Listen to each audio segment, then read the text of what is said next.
Let's discuss chapter 7 of our book, the Root-Locus method. I did not type the notes. I really don't have time to type all the notes and pictures and all those things.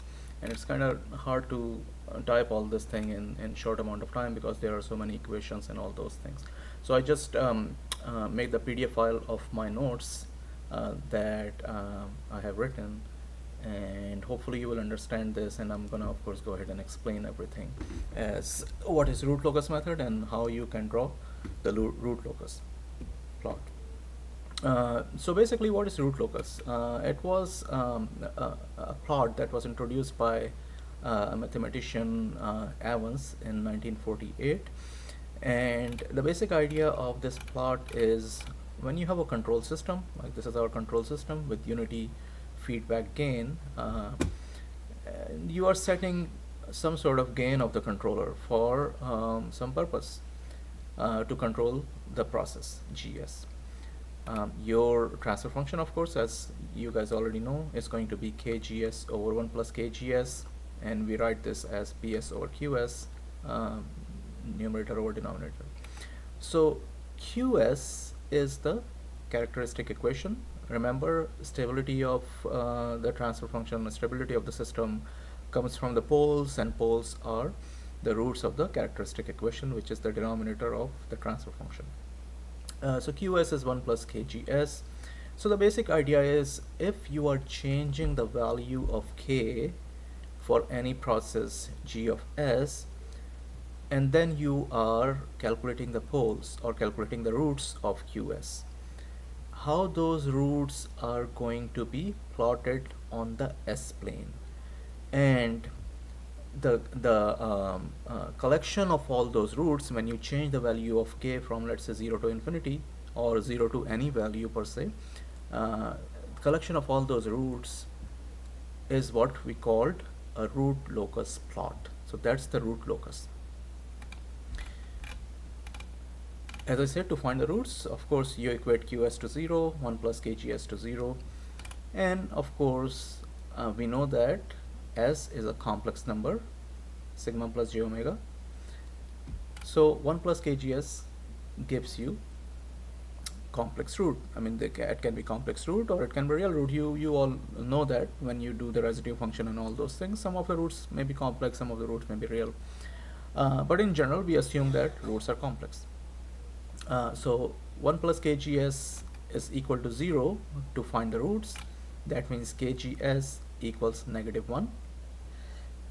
And we can write KGS in the polar form as the magnitude of KGS and the angle of KGS, which is of course equal to -1 plus J0. I'm just adding J0 just to represent that it's a complex number. That means the magnitude of KGS is equal to the magnitude of this, which is 1, of course, and the angle of KGS is the angle of this number. What is the angle of this number? What is the angle of -1? -1 lies on the negative real axis. So the angle of any number that lies on the negative real axis is 180 degrees, or 180 plus 360 degrees, or 180 plus 720 degrees if you are going in circles, either clockwise or counterclockwise. So angle of KGS is 180 degrees plus or minus n times 360 degrees. That's what angle of KGS is.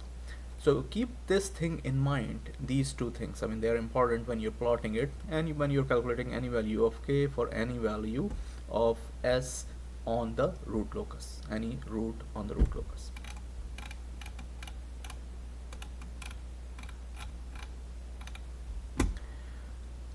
QS, if you are defining QS as 1 plus Fs, that is 1 plus K bunch of zeros and bunch of poles as a product. Fs is the loop gain, Z's are the zeros of the loop gain, and P's are the poles of the loop gain. So Fs is -1 plus J0, Fs is 1 plus Fs, of course, is -1 plus J0, which is right here on the last page that we discussed. So basically this is Fs right here, and this is equal to -1 plus J0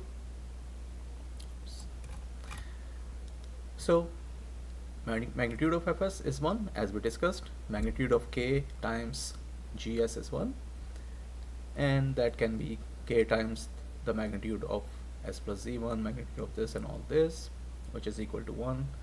And the angle of fs is, of course, angle of s plus z1 plus angle of s plus z2 all the way up to angle of x plus zm minus angle of this, angle of this, angle of this. Is just simple.